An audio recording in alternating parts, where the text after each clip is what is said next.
Hello everyone, happy Halloween! Today I'd like to talk about the most haunting experience I've had playing a video game, the original Dead Space from 2008. I finally had the chance to play it recently, and I'm very impressed by it. The gameplay is engaging and structured in a way that makes me want to learn more about the story. The text and audio logs you collect and the background details within the settings do a great job in allowing the player to learn more about the story. It also allows some of these events to be left to the imagination, as we can only imagine some of these horrors rather than being there to experience them. That layer of ambiguity makes the experience more horrifying, forcing me to question what's in store for me as I move along. I definitely enjoyed the progression of the horror elements as well. Now, admittedly, I didn't find the game to be very scary at first, but that was when I was playing the earlier chapters. It was hard for me to imagine how this game was said to be one of the scariest games ever, because at most it felt rather shocking due to enemies getting the drop on me, rather than leaving a lingering sense of fear. But of course, that overconfidence started to bite me as I went along, with the expansion of enemy types alongside the settings. The sounds became creepier, the necromorphs became more ruthless, and the actions we see from them became more gruesome. With the added stress to the difficulty and urgency to act, it really heightened the experience as I went through more chapters, especially as the stakes increased throughout the story and more developments left me questioning which characters I can even trust, or if my objectives are really some kind of trap. And to give a little bit of spoilers for the story, once they reveal that Isaac, the main character of this game, is actually going insane, it really made me question the entirety of the story because it recontextualizes so much. His core motivation to be involved in the story is to try saving his girlfriend Nicole, but the ultimate twist behind it is that in that same video that brought him to the mission to begin with, it's actually shown at the end that Nicole took her own life. So a large part of the story is Isaac just deluding himself, and once he's confronted to rewatch the entirety of the video, it completely shatters him to the point of reluctant acceptance.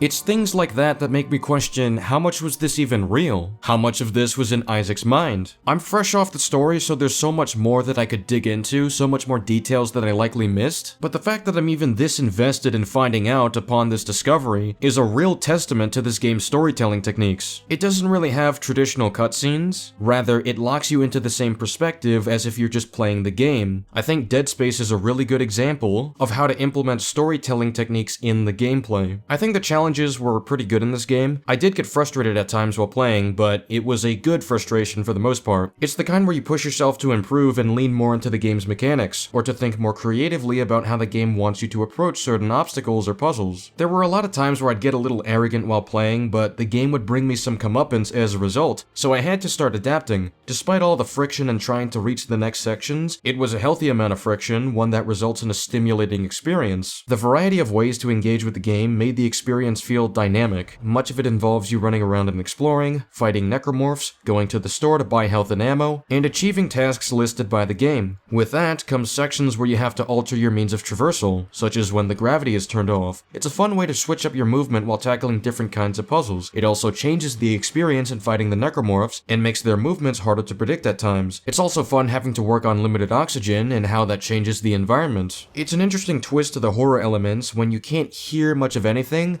but the area is bright and enemies just show up. It's such a different experience from when you rely on sound cues to react to them, while maintaining the haunting elements of the experience. It's harder to actually hear them if they show up by surprise, which makes it haunting in a different way. Another element that I like is how the puzzles required you to use different tools at your disposal. The usage of stasis and the kinesis model opens the door for so many unique puzzles. It forces the player to look at the game differently instead of leaving them with a straightforward, linear experience. And as you progress, they have you rely more on these resources in combat, a notable one being where you have to use the kinesis module to escape a monster and find a way out of this dark area. There's a lot of great usages of these tools throughout the game, and they're helpful for changing the pace of things so it's not too repetitive. The amount of detail in this game is also impressive, such as the background details that provide vague hints as to what could have happened in these settings. I really like the lighting and how it corresponds with the situation, whether you're fighting enemies or reaching another calm before the storm. It also helped make the experience more haunting due to how much was being obscured when the lighting was lower, and it really kept me anxious about what's behind the next door or what's in the next hallway. Details like this were clearly focused on when designing this experience for the player. Overall, I think Dead Space is a very good game. If you want a creepy game to try out this Halloween,